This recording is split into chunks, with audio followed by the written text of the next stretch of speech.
Hey, real quick, sorry, I've lost my voice a little bit, but we are raffling this off, so it's an autographed banner of Ray Lewis. If you see our volunteers with the little baskets, they are roaming around the room. They've got their hands up right now. So if you want to buy a raffle ticket to buy the banner, I know we've got some hands over here on the left side. If you want to buy some raffle tickets, we will be raffling this off towards the end of the meeting. So you can start now throughout the meeting. Just find one of our volunteers, and we'll be raffling this off towards the end of the meeting.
right. Check, check, check, check, check.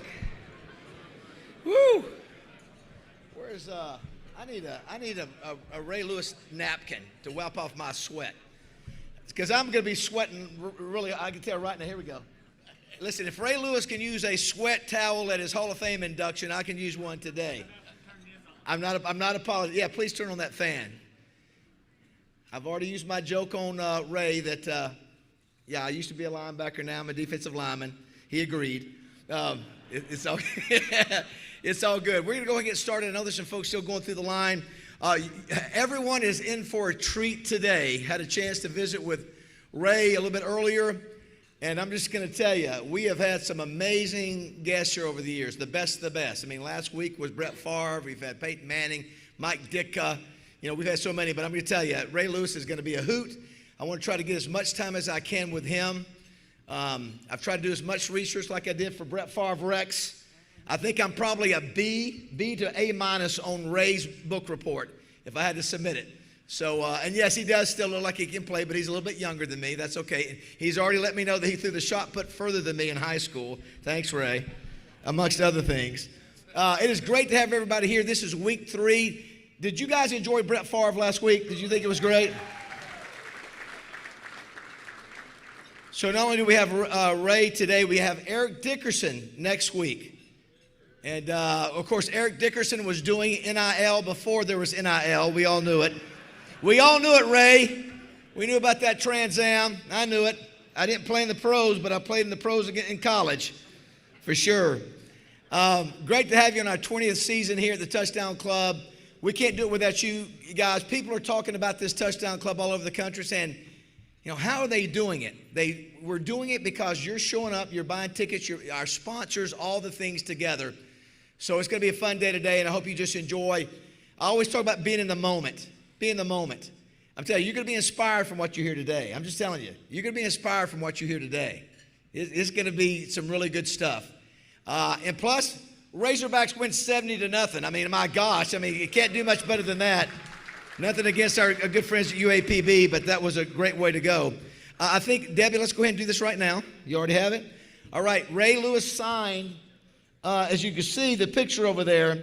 Ray, we've been doing this for 20 years, and you have the most intimidating-looking poster we've ever had, or picture that we've ever had. He signed that, and we're giving that away as a raffle today. The lucky winner is, and this, you just put it outside your front door and keep away all the bad people, right? 973-268. 973-268. Do we have a winner? 973. Oh, listen, that's why I want to hear some emotion. Yeah, that's exactly right. That's right. Congratulations. Before we bring up the pigskin preacher, I did want to mention 2 weeks ago we lost Daryl Mason, my old teammate, who played for the Razorbacks, great tight end, played at Parkview, played for a little bit in the NFL. But now we lost Billy Moore. And most of you remember Billy Moore, the only All-American quarterback Arkansas has ever had. Ray, you would have loved Billy Moore. You talking about a personality. When he was a player back, you know, in the old days, and then even now as an adult, he was just the craziest, good-hearted guy. One of the most unique personalities you ever met. We lost him at age 84, died last Thursday. So keep his family in your prayers, and just what a neat person he was, Rex. You know, just really a one-of-a-kind kind of deal. And Ray, that's the kind of teammate. Listen, I love playing with teammates who were different and fun and crazy and had confidence, and he had it to the day he died. He's really an amazing guy. So Pigskin, will you come up, lead us in a word of prayer? David, might I say, it's about time that you got a preacher on this lineup. We got Preacher Ray with us today. Not many preachers, though, with 2 Super Bowl wins and 2,000 career tackles. But Ray, glad to have you with us. Let's pray together. Father, what a wonderful occasion it is to come together with family and friends and to be able to celebrate life and the wonderful world that you've given us. And with the changing of the seasons, we honor you and give you glory. We're thankful, Father, for the great game of football, for the lessons that are learned, for the young men that strive and are such a good example to us. And, Father, we're thankful for our speaker today, that Ray could be with us. We pray your blessings on his ministry, his work, and the many good things he does in the community. Father, we're mindful of the Moore family at this time as well. With the passing of Billy, we pray that you give them peace and comfort and a special sense of your presence. Father, we're grateful for the health that we have, for the food that we've eaten, and we pray your blessings on the further exercises of this meeting. In Jesus' name we pray. Amen. Pigskin, are you okay with the Michigan close call with Fresno State? We're going to get beat this week by Texas, is what he said. No, we don't want that. We don't want that. As I mentioned, Ray Lewis and some of the greats we've had here in the past.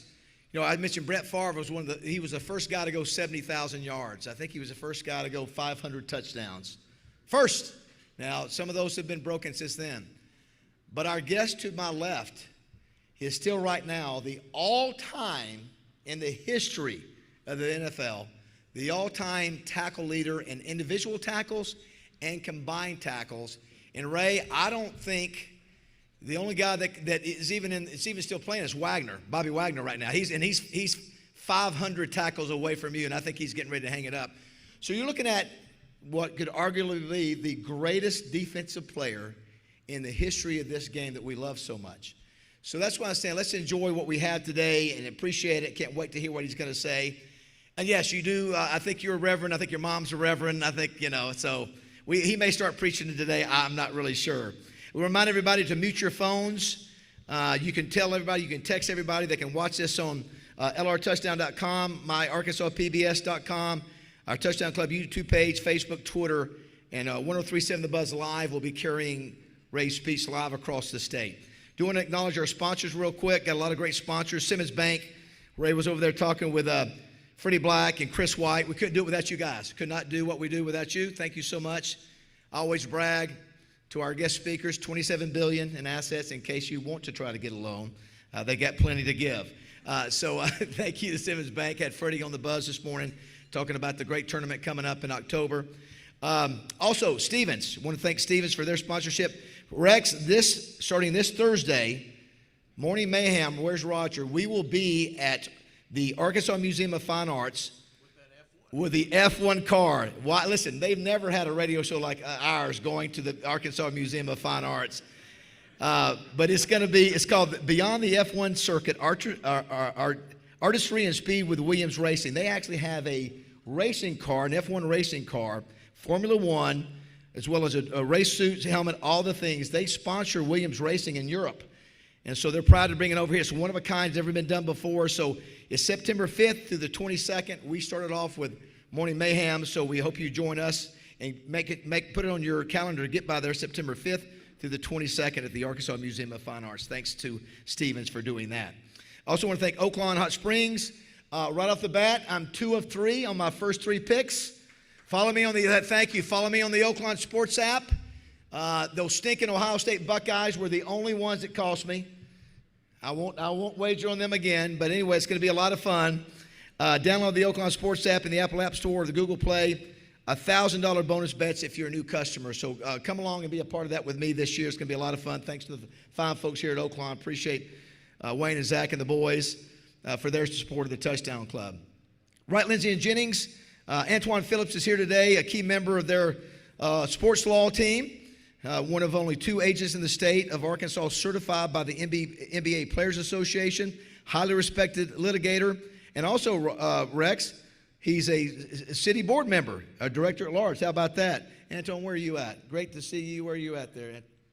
He's in court. Of course he doesn't show up. Way to go. I just bragged on him for nothing. Thank you, Antoine.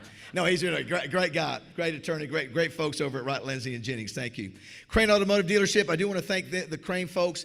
Last week, you guys bought 500 tickets for kids to be a part of that game against UAPB, and I think that's worth a round of applause. Yes, thank you. Christian Crane did that, and that was a great idea, and great to see all you guys here. You managed to take time out to be here today. We appreciate you and appreciate what you guys have done. 20 dealerships across the state, 1,000 employees. Crane's team's got them, but thank you for that great gift you did last week.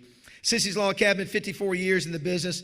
Bill and Sherry Jones, Jim Englehorn, Pine Bluff, Little Rock, West Little Rock, Jonesboro, Memphis, because life is too short for ordinary jewelry. Great to have you guys as always. Thank you for being here and supporting the Touchdown Club. Double B, Steve Lytle, Ed Light, we appreciate that. 34 locations throughout Central Arkansas. Ray Lewis wouldn't eat there, but I would. Hot delis and pizza, gas it, grab it, and go. Summerwood Sports, great to see the Hendricks family right here. A lot of exciting things happening there, but we want to talk about Summerwood Sports today. One of the greatest sports complexes in America right there in Bryant. Host your next practice, training session, or birthday party. They do great work. The Hendricks family is one of the best. Roller Funeral Homes, Renata Jenkins Byler. We appreciate her support of the Touchdown Club. 24 locations across the state. They do an amazing job with families at a very tough time. Advantage Service Company, Kevin Brooks, our GM. 35 years in the business. They do HVAC, plumbing, electrical needs, you name it. Where's Kevin at? Great to appreciate Kevin and their support. The Arkansas Democrat Gazette, Wally Hall and Amanda Copley. So we'll do our first All-Arkansas Preps player next week. Do we know who maybe would be who might be the winner for next week? A lot of good high school performances this past week. We'll have that next week, but thanks for the Democrat Gazette's support. The Hatcher Agency, Twin City Limo, Greg Hatcher. Lane Hatcher, Greg's son, got a chance to visit with Ray before he came in today. Much respect, because y'all may not know this, but Ray Lewis was a state champion wrestler. And so, yes, exactly right, state champion wrestler. And Lane Hatcher, he was a 4-time state champion. And you know what a difference that made in your life, Ray. But thanks to Greg, thanks to Lane, appreciate the Hatcher family and what they do. Listen, they do so much behind the scenes for the Touchdown Club. We thank them and Twin City Limo and Popeye for their work. Simmons Bank Arena, we got Dwight Yoakum on Friday, September 13th. Theo Vaughn, September 26th. Jelly Roll and more. You just need to go to the Simmons Bank Arena website. Michael Marion, Janitor George. Michael should be happy because Mississippi State won big this weekend. But thanks to Simmons Bank Arena.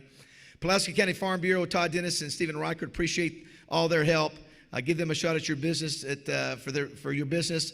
75 years of excellent service. War Memorial Stadium. Thanks to John Latch and Mark Pike and the gang.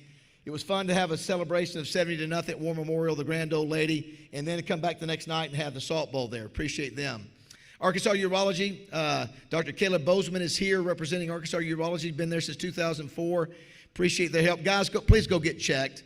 Please go get checked. Make it be a thing every year. Please get checked. Thanks to Chris Shinup. It's the 20th annual countdown to men's health, so take advantage of what they're offering. 103.7 The Buzz. Ray just got a chance to visit with Justin Akery and DJ Williams. We appreciate them. And my buddy Roger Scott, appreciate the support of the Touchdown Club and Justin Moore and the support they give, as well as Josh Neighbors and the whole morning show and the whole station, Terry Mahan as well. Arkansas, AY Media, AY Magazine, Arkansas Money and Politics. We still have a few of these magazines. Really proud of these. Thanks to Heather Baker for her support. Thank you, Heather. Appreciate that so much. Arkansas PBS. Ray, we're all over the state. We're the only touchdown club in America. You know, this is not one of those clubs. You know, a lot of times Ray will get speaking engagements that are big corporate deals. But what this is a local deal, Ray. This is a bunch of local businesses coming together to be able to present these kind of awards at the end of the season, recognize our high school and college players. That's what we're here for. And so, and nobody streams all the meetings like we do with Arkansas PBS. We appreciate them, or being on 103.7 The Bus. And that's why everybody in America who talks to me and go, how are you guys doing at the Touchdown Club? Every day we try to get better, Ray. How can we do something that nobody else has done? So we appreciate Arkansas PBS for what you guys do for us each week. The DoubleTree Hotel, outstanding what they do in this room every week. JF Media and Marketing, Alicia Flynn, Jeremy Flynn, our social media is outstanding. Appreciate them. And a special thank to Patrick Schick today. Behind the scenes, Patrick really helped out. You know, it takes guys like Greg Hatcher and Patrick Schick and Simmons Bank and Stephen, everybody in here to get a guy like Ray Lewis here. So I want to say thanks to them. Let's give a big round of applause to all those sponsors. I know it's a long list, but Ray, we got to have them. You know, Ray, you got to have them, man. You can't do it without sponsors. You can't do it without sponsors. You can't do it without great teamwork. Dwayne Duncan taking pictures for us for over 10 years. Chris Kane and R.J. Hawk at the head table. The future of the Touchdown Club. Ray, we have the best volunteer group in America. Nobody has as many people volunteering to get here at 9:30. And Debbie Wyman is our executive director. Let's give a big round of applause to Debbie and all of our volunteers. And we're going to have an abbreviated weekend in review because not all the schools played. But Ray, wait till you hear this guy. He may rival your energy. But It's great to have Rex back, and he's excited about it. All the GAC games will be next week. But let's give it up for Rex Nelson, everybody. Thanks, David. Boy, what a first great weekend of college football. Starting on Thursday, games running all the way through last night. It was really a fun week. And how about being able to see all 4 of our NCAA Division I teams in person over a 3-day period? And I know all of you were at both games in person following my sermon last week, so I'm just taking that for granted. We're going to start in Jonesboro because that is a game that is going to be discussed and debated for years. I'm so glad I was there. Just a remarkable last few minutes of the game. In case you missed it, Arkansas State blew a 27-10 fourth quarter lead as UCA's offense really came alive down the stretch. Shunderick Powell rushed for 182 yards on 15 carries for the Bears in that game. He went 82 yards for a score with 13:38 left to cut that lead to 27-17. Bears stopped the Red Wolves, and they cut the lead to 27-24 as quarterback Will McElvain connects on a 23-yard touchdown with 10:33 left. The final UCA drive begins at the Red Wolf 35 with 1:43 left after the Bears recover a fumble by ASU's fine quarterback Jalen Rayner, and then Powell completes a halfback pass, great call, down to the 4. Darius Hale scores on the next play. UCA leads 31-7 with just 55 seconds left in the game. ASU starts at its 30, 70 yards to go, 55 seconds to get there. They're down to possibly their last play. 4th and 4 with 20 seconds left. Rayner completes a 42-yard pass to Corey Rucker at the UCA 22. Then Jaquil Cross catches a pass at the 7. And then the play, was it or wasn't it? Rayner finds Rucker with 3 seconds left for the ASU win. Rucker had 9 receptions for 182 yards. I tell you, the skill people on both of those teams are great.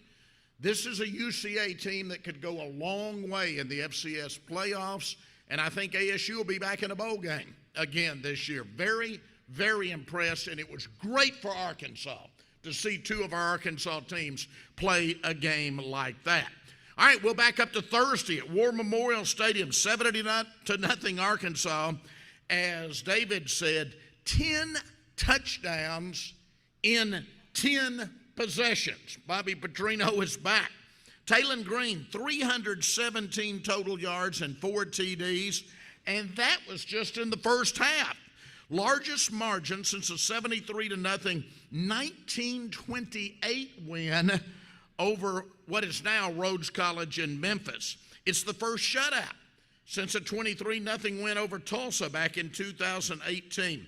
687 yards of total offense for the Hogs, 8 rushing touchdowns, all of them by newcomers. 6 different newcomers scored touchdowns on the ground. Now, I want you to let this percolate for a second. Last season, Arkansas had 9 rushing touchdowns in 12 games. They now have 8 after 1 game, just 1 behind that. Arkansas, 7 transfer newcomers started for the Hogs, and we'll know a lot more after the game in Stillwater this week. By the way, Arkansas's all-time record now at War Memorial Stadium, 154, 62, and 4. All-time record in Little Rock, 171, 68, and 5.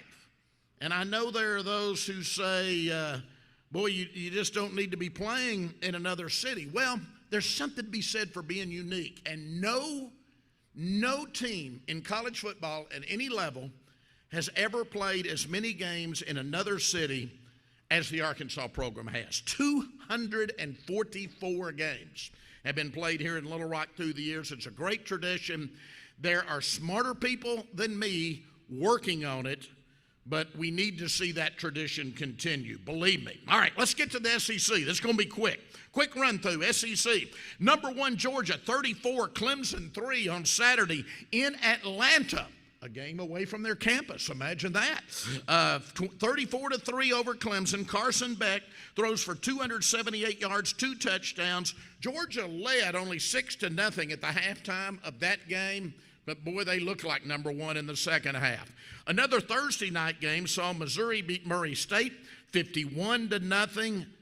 How about those Canes, Ray? Miami 41, Florida 17 in the swamp. Cam Ward threw for 385 yards and 3 touchdowns in that game. And you know, I know it's still early, but I got this sense that Billy Napier at Florida and Mike Norvell at Florida State may be on David's list of potential speakers for next year. We'll see. We'll see. Possibly on that list. Texas 52, Colorado State nothing as Quinn Ewers passed for 260 yards and 3 touchdowns. Alabama 63, Western Kentucky nothing as Jalen Milroe ran for 2 TDs and passed for 3 more. Ole Miss 76-0 over Furman as Jackson Dart threw 5 touchdown passes. Notre Dame 23, Texas A&M 13. Aggies are going to be Aggies, aren't they? The go-ahead score for the Irish came with 1:54 left in that game. Tennessee 69-3 over Chattanooga. How about Vanderbilt 34-27 over Virginia Tech in overtime. South Carolina 23, Old Dominion 19. They had to struggle a bit. Mississippi State 56-7 over Eastern Kentucky. Auburn 73-3 over Alabama A&M. Kentucky 31-0 over Southern Miss. Oklahoma 51-3 over Temple. And USC in our Sunday night game that I know most of you watch, 27-20 over LSU in Las Vegas. Woody Mark scores on a 13-yard run with 8 seconds left to win that game for the Trojans. Now, this week, of course, in the SEC, we've got Arkansas at Oklahoma State. That's the 11 a.m. game. Get up early on ABC. South Florida at Alabama, California at Auburn, Samford at Florida, Tennessee Tech at Georgia, South Carolina at Kentucky in the only conference game, Nichols at LSU, Middle Tennessee at Ole Miss, Mississippi State at Arizona State, Buffalo at Missouri, Houston at Oklahoma, Tennessee at North Carolina State, and Texas at Michigan. That's on Fox at 11 a.m. Going to have to be flipping over from the Hog game to check that one. That should be a good game. McNeese at Texas A&M and Alcorn State at Vanderbilt. As David says, our GSC, home of the defending national champion in Division II in Harding University, they crank up on Thursday night games. So you have an opportunity to go out, and you really ought to do it. Here in the state, we've got Southern Nazarene at Harding, Southwestern Oklahoma at Ouachita, Oklahoma Baptist at Arkansas Tech, and Northwestern Oklahoma at UAM. Harding's number 1 in the preseason in Division II. Ouachita's number 19. Henderson's getting votes. Southern Arkansas getting votes. So 4 of our 6 Arkansas teams either in the poll or getting votes. D2 football's at the best level I've ever seen it in our state. And then Saturday, we've got Arkansas Baptist at UAPB and Tulsa at Arkansas State in Jonesboro in what should be a good game. So you know what that means, right? Games in Searcy, Arkadelphia, Russellville, Monticello, Pine Bluff, and Jonesboro. No excuses. Get your butt off the couch and go out and see a college football game this week. Thanks, everybody.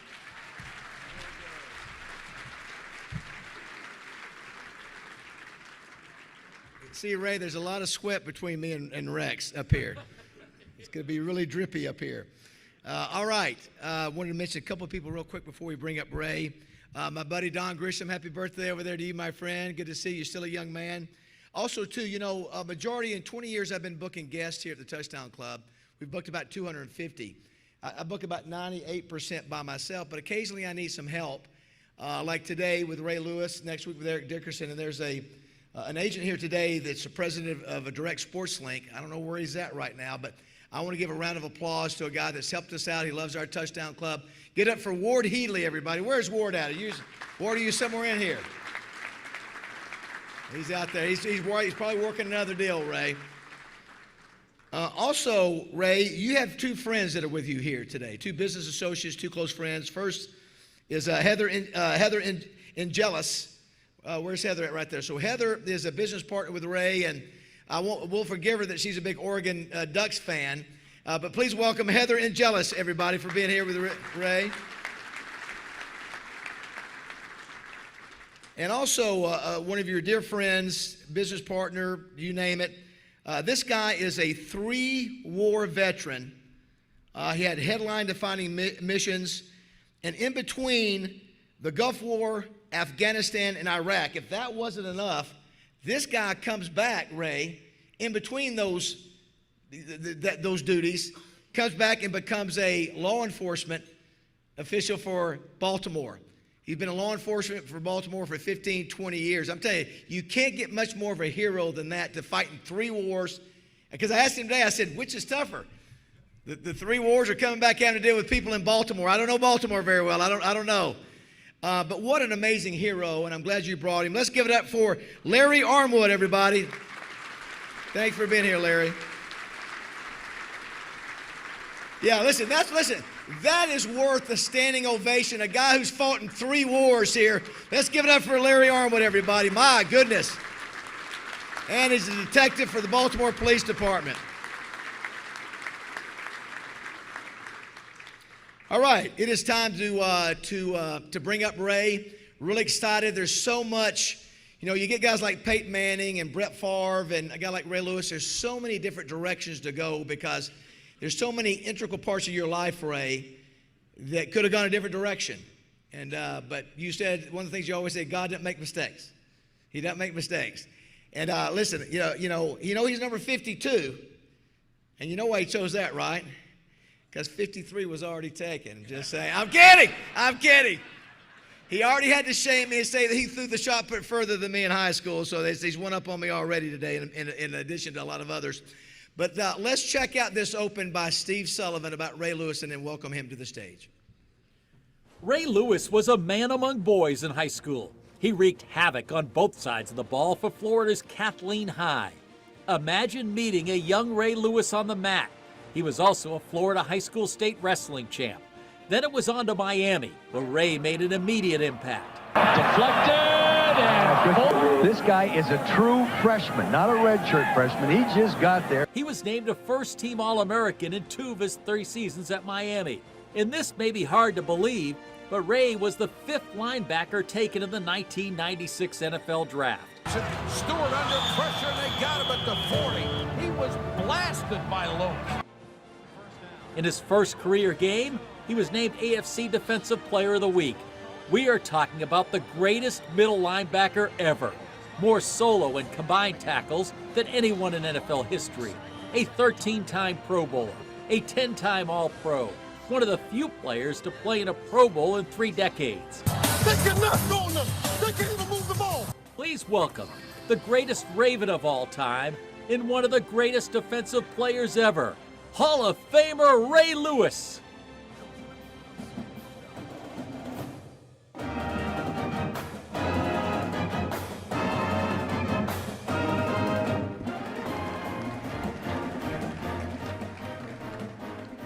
Ray, listen, you are one busy guy because he's doing so many things in the community, and you're an entrepreneur doing so many business things. So first of all, you didn't have to agree to come here, and I don't know what Ward said to you, but we appreciate you taking time to be here today. Oh, man, thank you guys for having me. Seriously. I told you I've been to Arkansas, I think. Quickly. Yeah, very quickly. Quick trip. In and out, yeah. Yeah, all people were asking, we had an experience with Miami versus Arkansas that nobody wants to remember at War Memorial back in the 80s. Oh, boy. That was Jimmy Johnson paying back Frank Broyles for not hiring him. We all remember that. I think it was 57-7. But you weren't part of that because you played at Miami from 1993 to 1995. Sometimes you have to ask, Ray, you got to think, you're a kid that was born in Bartow, Florida, grew up in Lakeland, and here you are all these years later. You're speaking in front of a group of strangers in Little Rock, Arkansas.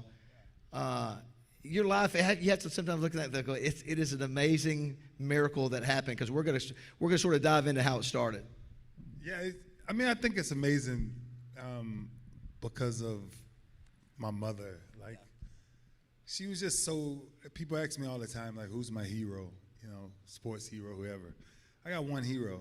Like, my mom is my hero, like, she's the rock of the vision and never giving up and never giving in. And me traveling around the world to speak, one of the ironies of that is as a kid, I stuttered really bad. So I was bullied a lot. I know, you look at me now, it's like, nobody's gonna bully him, right? Back then, I was bullied a lot, and I used to stutter so bad, and I just couldn't get my words out. And one of the first times my coach, he was like, you have so much to say it. And I was like, Coach, I can't speak in front of the team. So I ended up speaking in front of the team, and next thing you know, it kicks off. It's like, you got to speak every week, And then I'm like, okay, great. But yeah, man, I'm telling you, like, stuttering really helped me actually activate what I didn't know was available. Yeah. Yeah, and so that's, yeah. What's crazy, I didn't think about this till I saw this graphic, and I didn't tip Ray off to this, but I'm going to throw it out there and see if our audience is the first to get it.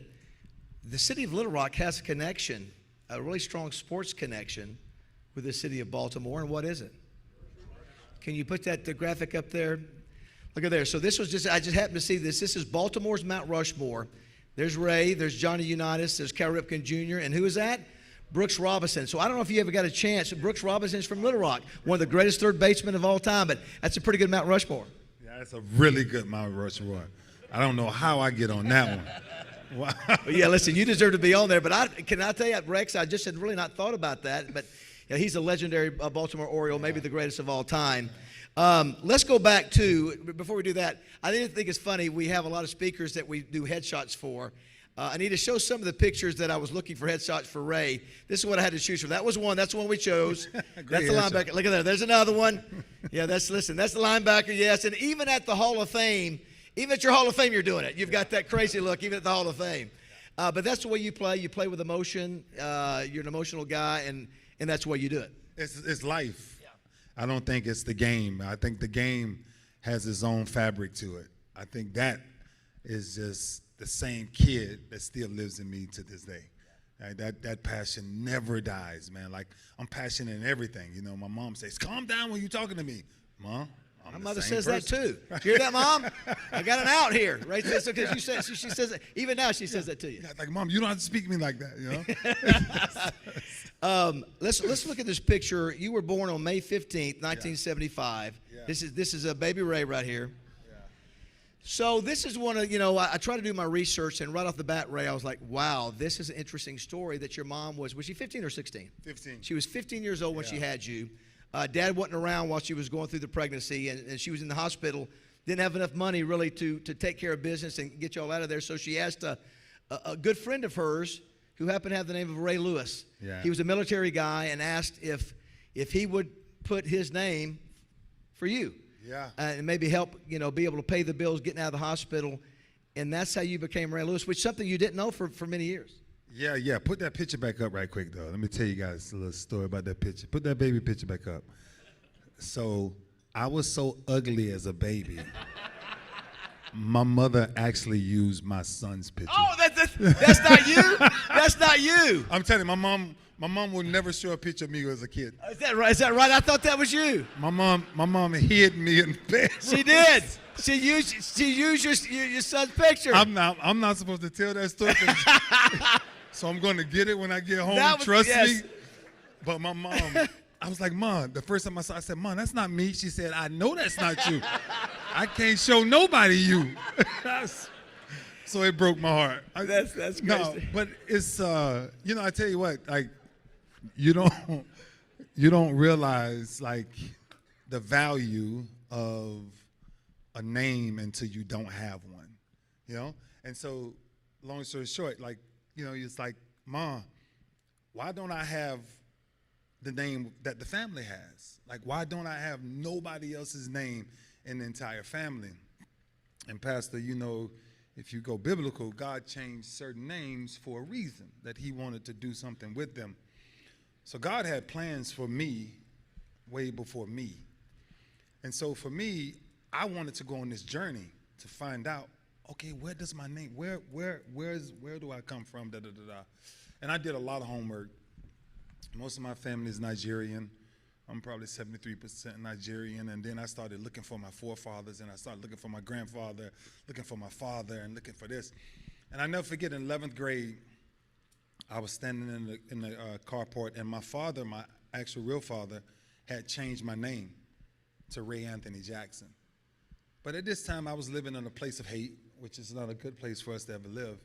I was living in a place of hate, and so I took the paper and I burned it, and I was like, I would never walk in his name, a man that would never come back to see his son, to hold his son, to touch his son, to love his son. But I did meet Ray Lewis that day, and I shook Ray Lewis' hand, and I told him, thank you, and I promise to make your name great. So for me, I took someone else's identity and created my own purpose through creating a God identity. So no, like the only bloodline that's connected to Lewis is me and my 5 kids. Now that my son passed last year, but me and my 5 kids and my 2 granddaughters. So when I tell you, when God recreates something, you can't understand the storm sometimes, because the storm may introduce this disaster, but on the other side of that, God says, well done, my good and faithful servant. You know, so yeah. Yeah, well said. So growing up, your mom has some more kids, and she immediately makes you be the man of the house. Let's show a couple pictures of young Ray in the neighborhood here. And I know that's Ray right there. So that's Man, them short. My goodness. And then let's see the one surrounded by, I think most of these are your siblings. So that's Ray, the top right, and I guess those are your siblings. Yeah, that's my 2 twin sisters. That's my baby sister in my hand. That's my baby brother. So I'm the oldest of 5 from my mom, and then I'm the oldest of 10 from my father. So I'm the oldest out of everybody, but that's my mom's. Yeah, lineage. And your mom basically told you, I guess at age 10, or maybe 8 or 9 or 10, it says, because she was working multiple jobs, she goes, you're the oldest, I need you to be the man of the house at age 8, 9, 10, whatever. Yeah, have to do everything for the kids. Yeah, there's some old school mothers in this room that understand this, and I think would love to appreciate this, because their kids need to go back to this. My mom took everything away from me, and my mom told me, don't ever go outside. You can't go away from this yard. You must stay in this house. I'm gonna teach you how to cook, clean, fold, braid, wash, iron, everything that you're not supposed to learn, you're gonna learn, right? I don't have time for you to be a child, baby Ray. I need you to be a man. And I looked at her and I was like, sounds like a lot. So, and honestly, like, in my entire life, I've never told my mom no. I've told her maybe, but I've never said no. And that for me was what our relationship was. It's what it is today. That's why my mom lives with me to this day. Like, what she gives me, what she gave me then, I promise you is the reason why I am who I am today. Right? You mentioned, worth another round of applause. So the first gentleman that stepped in, Ray Lewis, stepped in, a former military guy stepped in. I'll give you my name. I have military benefits. That'll help your mom pay the bills. The next gentleman, I think, really changed the course of your life. And I know there's some people in this room. I have much respect for these guys, Ray, because I talk about them, because I'm not that guy. But there was your mom had told you would not play football. And so one day you were at a practice at the Lake City Lumberjacks. Lakeland Lumberjacks, and there was a guy named Biscuit. He was Coach Biscuit. So Coach Biscuit came over and said, hey, man, I want you to play football. And And you told him really quick, ain't gonna happen because your mom. So tell us what happened with Coach Biscuit and what he did and how you changed the trajectory of your life as far as the sport of football. Yeah, well, you know, when you're from the country, like where I'm from, you name your kids after foods and everything, right? And so the two coaches was named Head and Biscuit, right? So I'm out there, and every day I used to be out there. You know, Mom, you had a rule. You couldn't go but so far away from the house. But the football practice was literally right across the street. So when Mom would go in the house, I would sneak over there and just sit outside the gate, right? And I would just sit there and just watch these practices, practice after practice, practice after practice. And then the coach walks up to me one day and he says, why don't you play football? And I was like,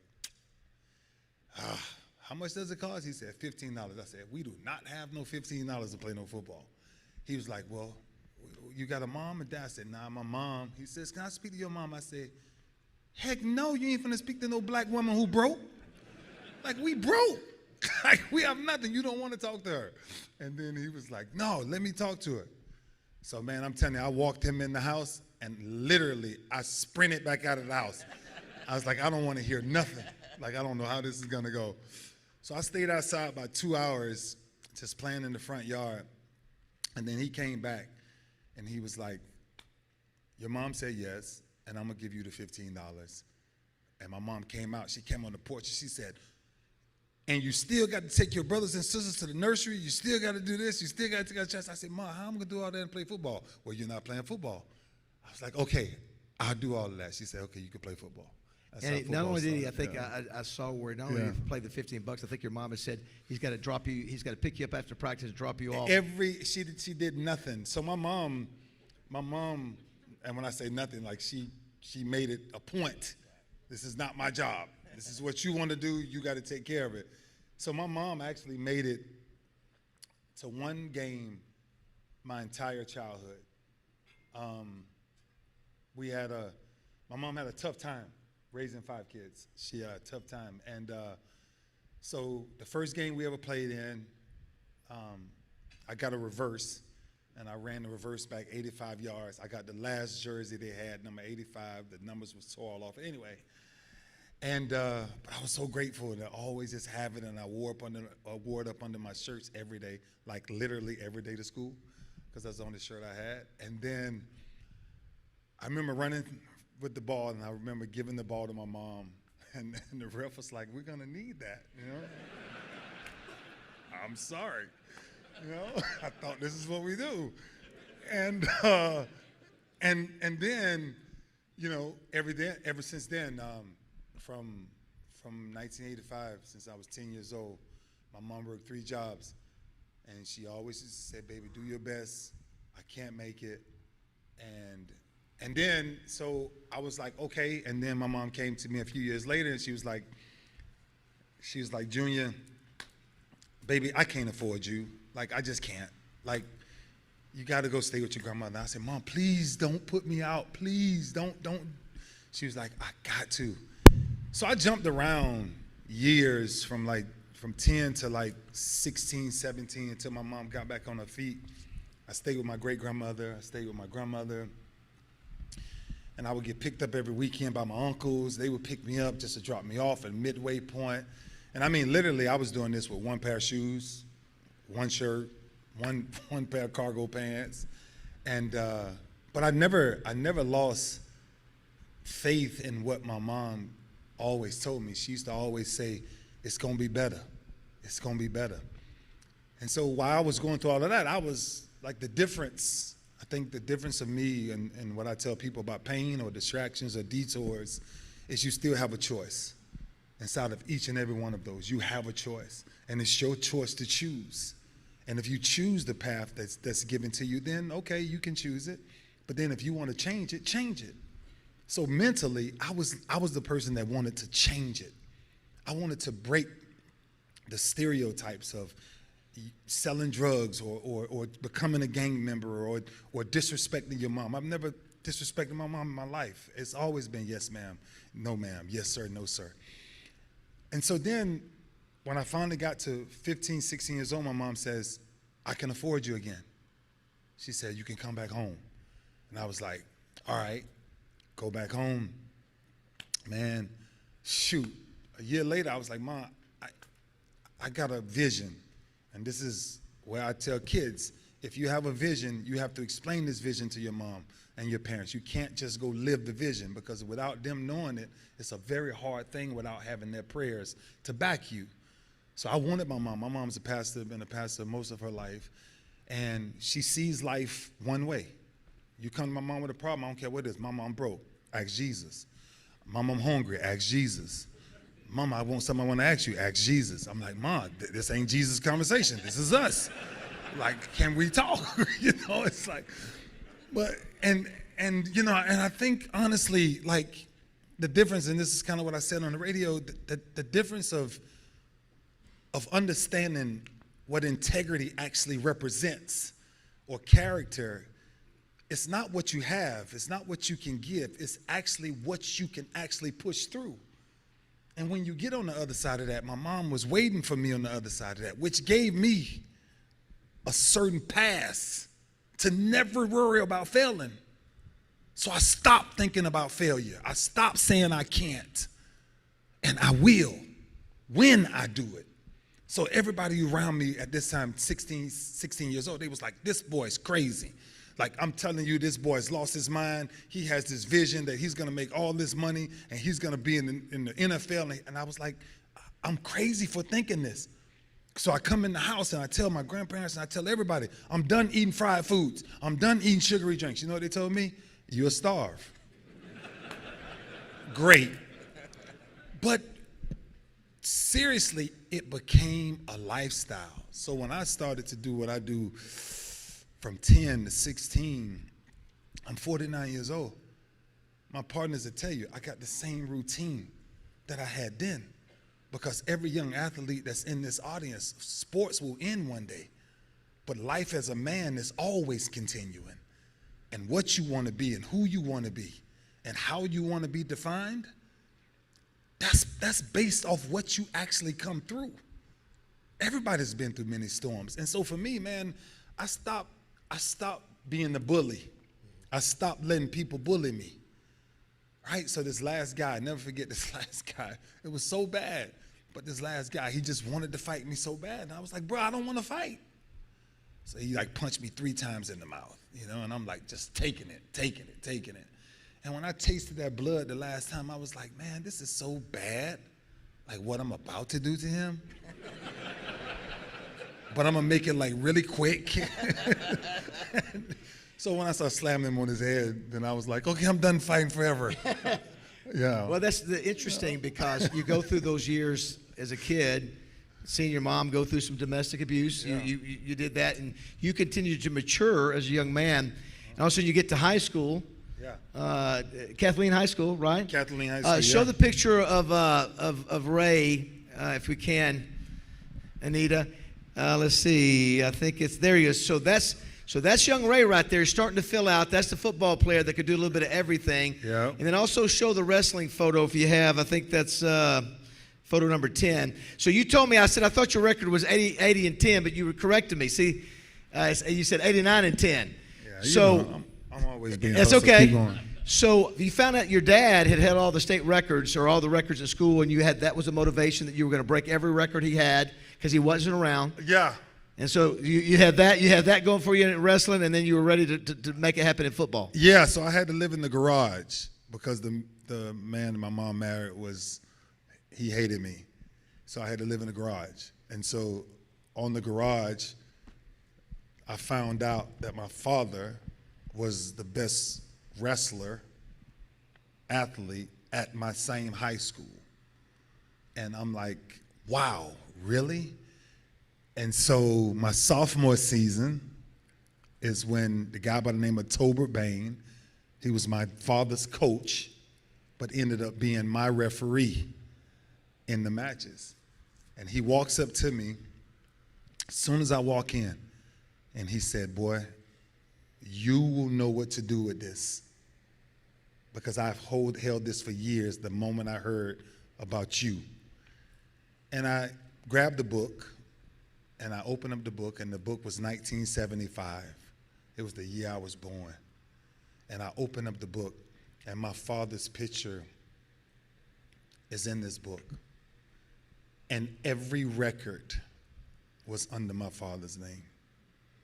And I'm like, what the freak? He was that raw? Like, God. And I never forget, my cousin Maurice Franklin said, you have to wrestle. And I was like, let's do it. I didn't know nothing about wrestling, like whatsoever.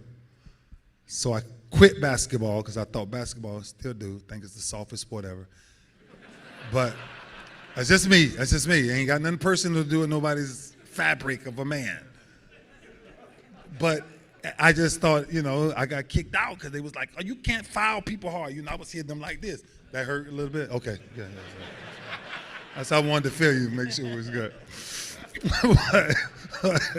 But when I quit basketball, I was like, I'm walking out of the gym. I'm like, man, I'm done with this, man. Y'all crying and stuff.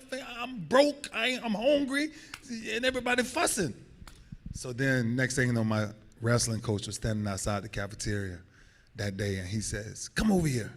He said, look in this room. And I looked in that room, and there was a bunch of guys in the cafeteria where we eat on sweaty wrestling mats. And I'm like, man, I'm never doing that. What are you talking about? Heck no. And then next thing you know, the year later, 6 months later, my mom hit a rough spot. Went to stay with my grandmother, and the district, our address was in that district. So I had to stay in that district. And then I started wrestling, and then I think within the first 3 weeks, my coach said to me, Stephen Poole, I brought him to the Hall of Fame. And fathers and coaches and brothers, I'm telling you, if you touch more men, like physically touch them and give them a word, they will use it. They will use it. And I remember him grabbing me, and he said to me, I have never seen this before in my life. He says, you have something that nobody else has. And I was like, what? Like, what is that? He said, you won't quit. So I went through my whole sophomore season. Realistically, I'm telling you, I didn't know not one skill on wrestling. I just went out there on straight effort. I pushed people so hard to just, and my guy who we met in the back, the four-time quarterback, the four-time MVP, he understands. Like when you go on that mat and you push a man and you push a man and he got to push you back and you got to keep pushing, and somebody got to give out a breath soon, right? But then when you get to that point where the breath doesn't matter, to where you're like, no, I don't care about breath, bruh. Like I'm telling you, I'm going to do what I want to do to you. And my sophomore year, I got all the way to state and got in the championship against state. And once again, it's a learning curve. And this guy hit me with a head and arm. And I'm looking up at the ceiling. And in our ceiling, it says, if you're reading this sign, you are being pinned. So I was like, oh, my season is over then, We got to start this again, right? And so I never forget the inspiration for me wanting to go at wrestling so hard. One day, I always ran home from school. Like I said, my mom couldn't never get me from school. So my coach saw me getting ready to run home from school, and he says, I'll take you home. And I said, okay, coach. So he takes me home, and he says, he said, you shivering. I said, coach, I ain't ate in 3 days. And he said, what you want to eat? And I said, coach, just, anything, And he said, okay. And I went and got a 21-piece shrimp box from Chicken and Fish, Country Chicken and Fish, we called it. 21-piece shrimp box, double fries, no celery, applesauce on the side. Still remember it. And after I got done, he says, where you going? I said, I'm going home, coach, sit in my room. And I said, can I go to your house? He was like, yeah. I went in, when I entered Coach's house, we stayed in one room for almost 8 hours. and he taught me everything it was to learn about wrestling on the mat, and every technique and every submission hold, and I became a walking weapon my junior year. And I went back to wrestling, and I had the vision of what I wanted to erase every one of my father's records. And to this day, without going to a longer story, every one of his records fell. To you? To me. How about Right? that? My name replaced that. Yeah. But I know we're also talking about a lot of like the things that I didn't have from my father. But I will tell you this: my father did become my best friend before he passed.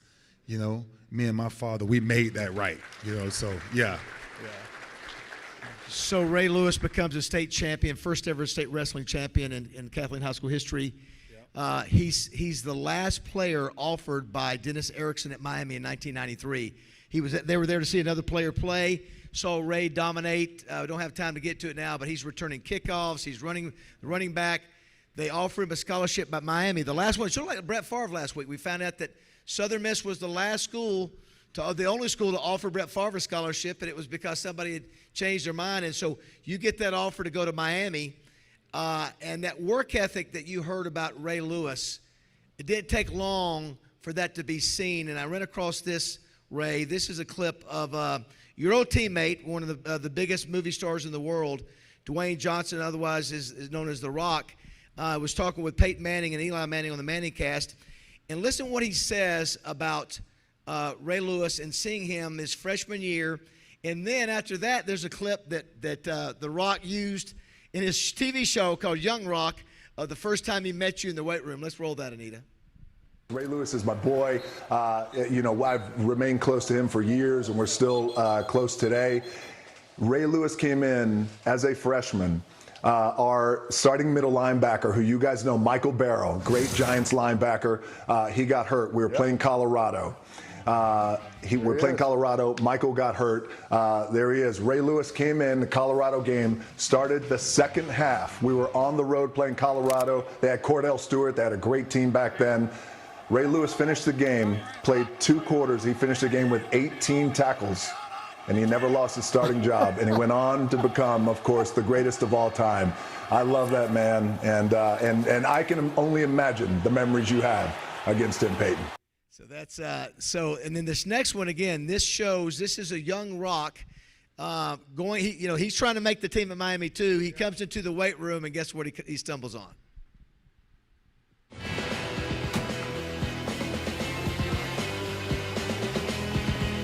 I was taking command of my future.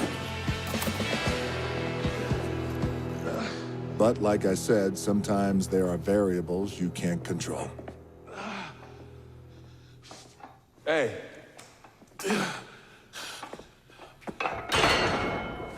Yo, Dwayne Johnson, D-line.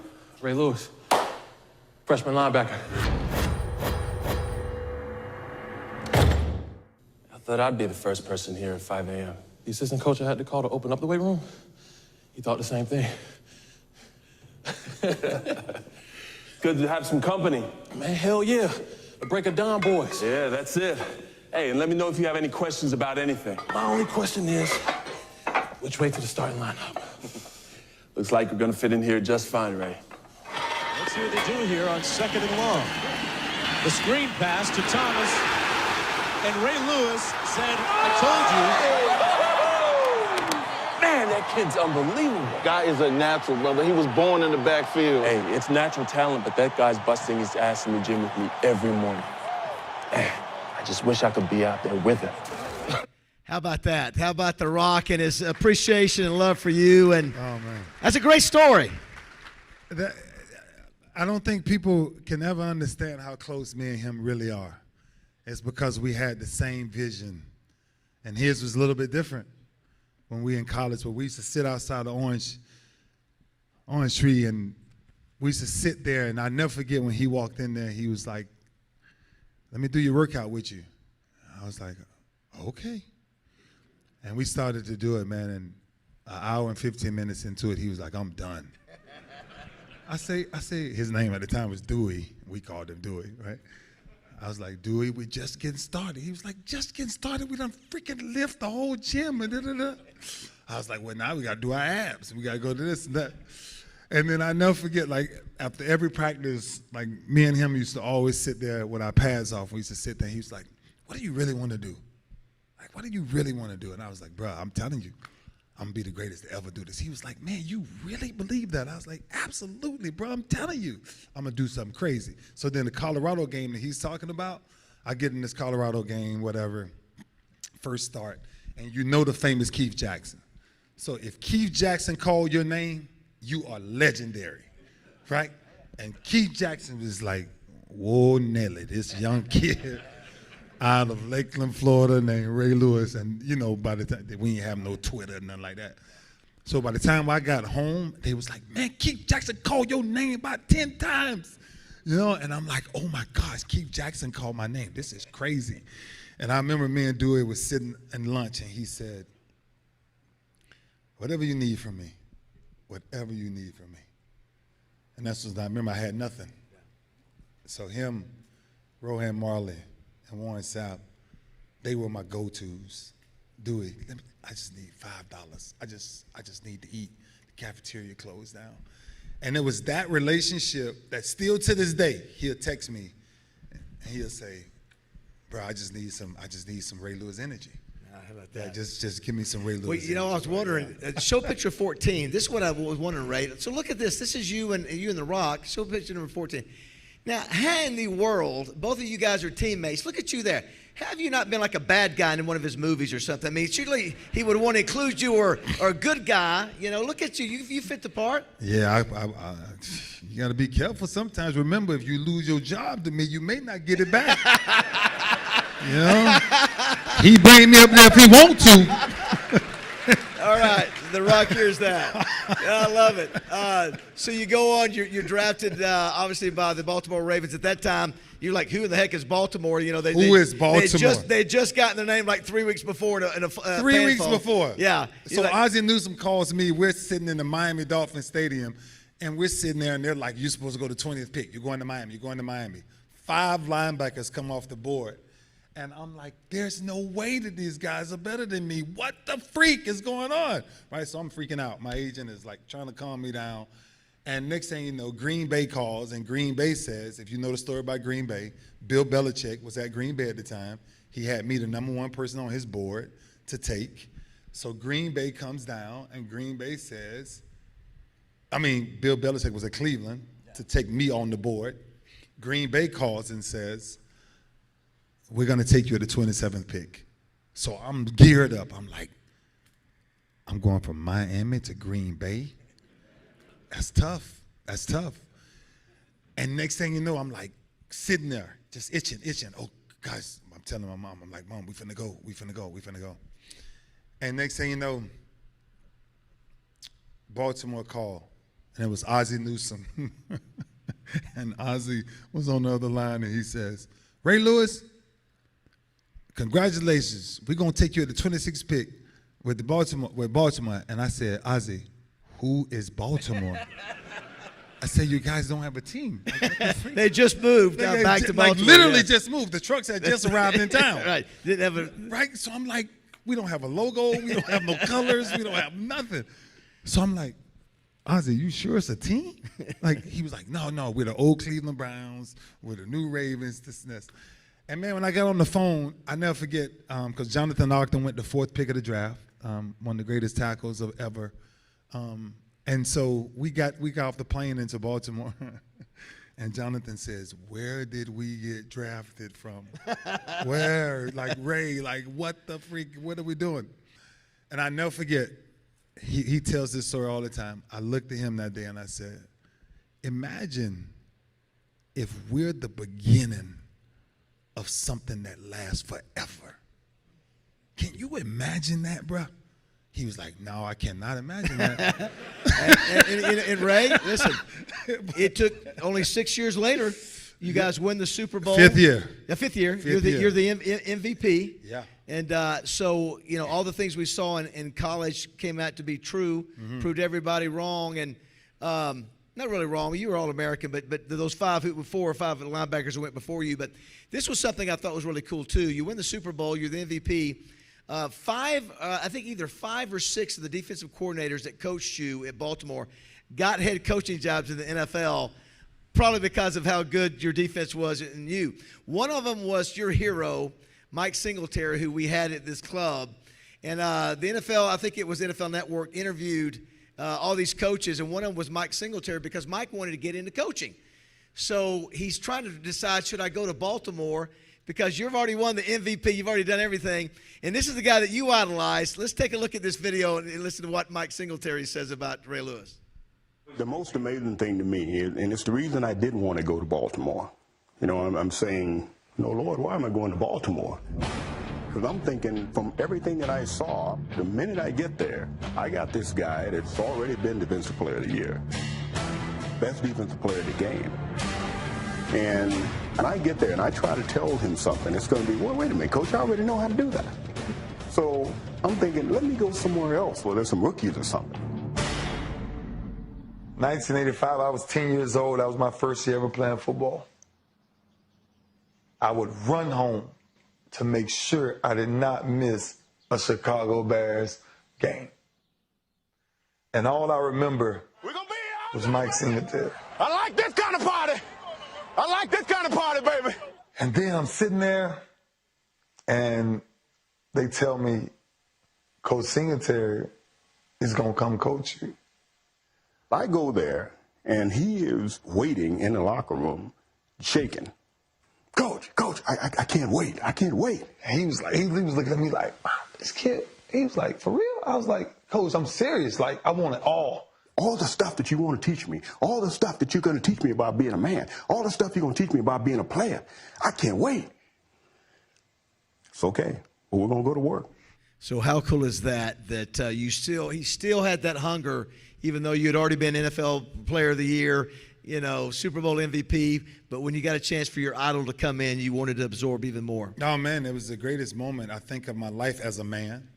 I would say that. I think it done something for me as a man, because you can achieve a lot of awards. People can crown you, right? But it's something different when you're searching for the fabric of a man, the essence of a man. Like, what does that mean?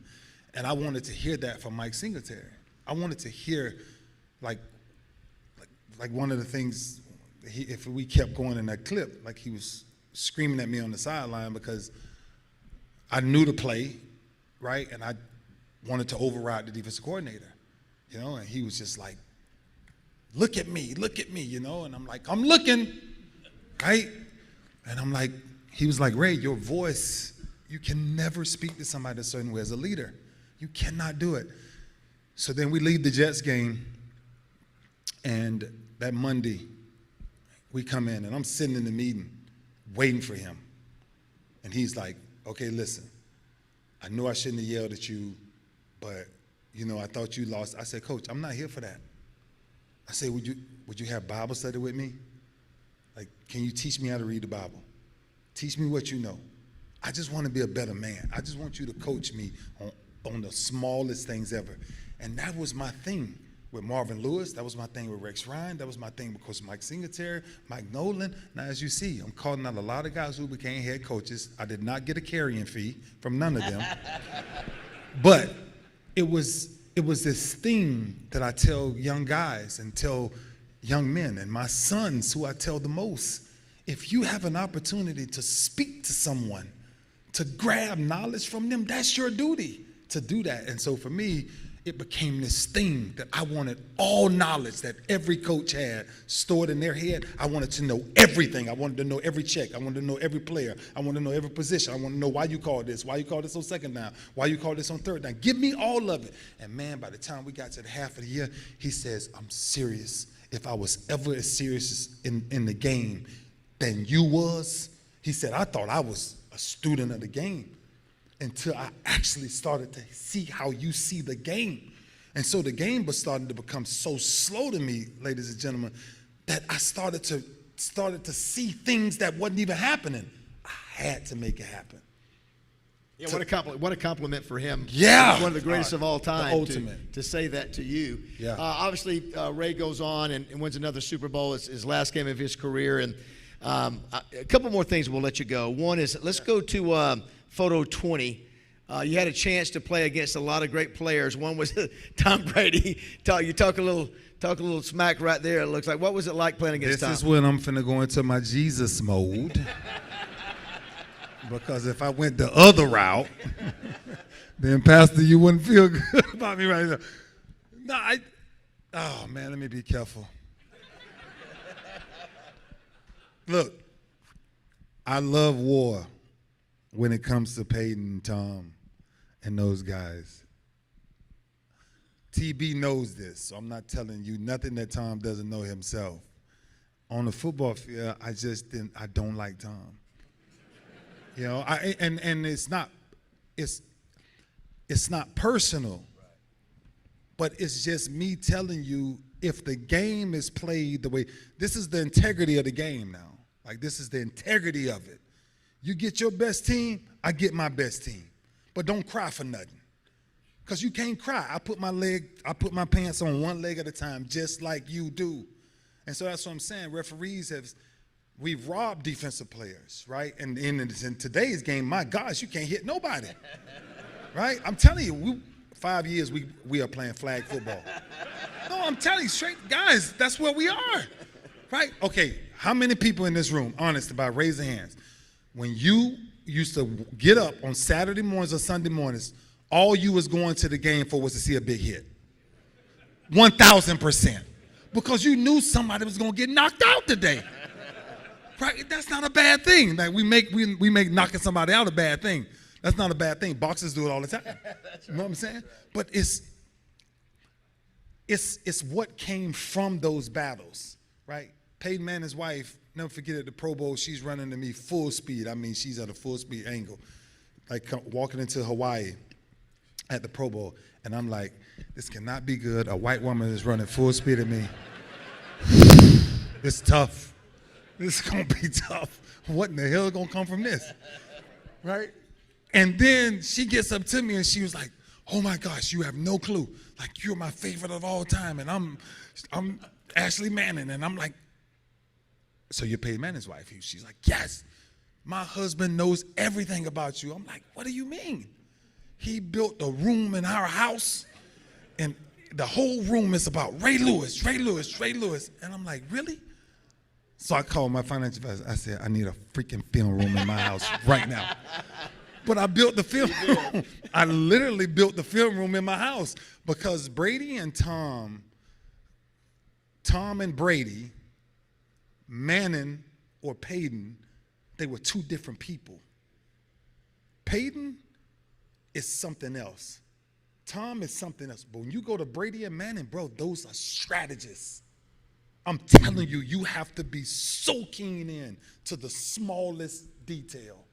And that's why I think the rivalries that we had, I mean, you caught a clip a few months ago, Brady said he hated playing against me. Why? Because I knew where the ball was going. And although you may complete the pass, somebody gonna pay for that. you may get it. You know what I'm talking about, Big Daddy. Big Daddy, you know what I'm talking about. Right? You can complete the pass, but I'm telling you, somebody's mama won't like me today. Right? That was my goal. My goal was to make sure somebody's mama was mad at me. Like, you know how many mothers I had walk up to me and say, don't you ever hit my child like that again. And I was like, but that's my job. Good job, yes. But with them, I'm telling you, my game elevated because of playing against the Bradys, playing against the Toms, because they say quarterbacks are the smartest. I beg to differ. I really do. Because if you think from a mental on what we have to do from a defensive side to react, right? And then we turn, coming from not only reacting, I made us the dictators by knowing every intricate thing about defenses and offenses. So, man, look, those battles to me, Brett will tell you, when I walked up to Brett, I know he was here last week. I watched his little video. I just wanted to make sure there was anything said. You know what I'm saying? Because, see, they done retired. I ain't retired yet. I'm still waiting for one more round. But it's you're always looking at the greatest to ask yourself, how does he see me? Yeah. And that's what I wanted to give everything I have, so that when the Bradys, the Mannings, the whoever speaks about me, it's only a certain thing they speak about. And they do. Sure, that's worth a round of applause. Three of the greats of all time. All right, so we're gonna wrap things up here because Ray's gonna do some pictures for a little bit.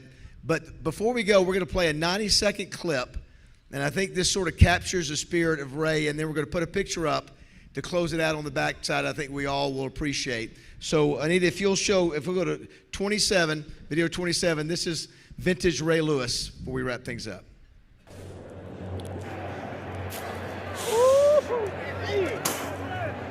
Hey, it's a man's game tonight now. You know that.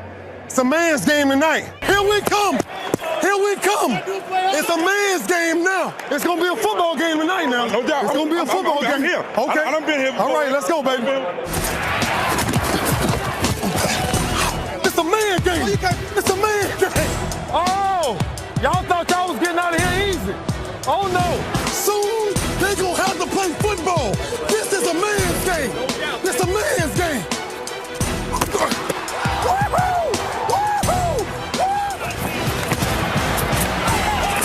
Get off the field. Get off the field. Get off the field.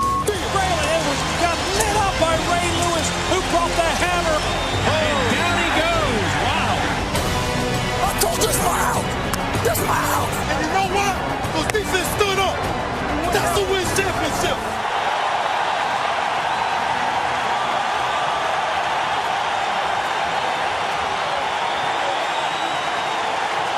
How do I follow that?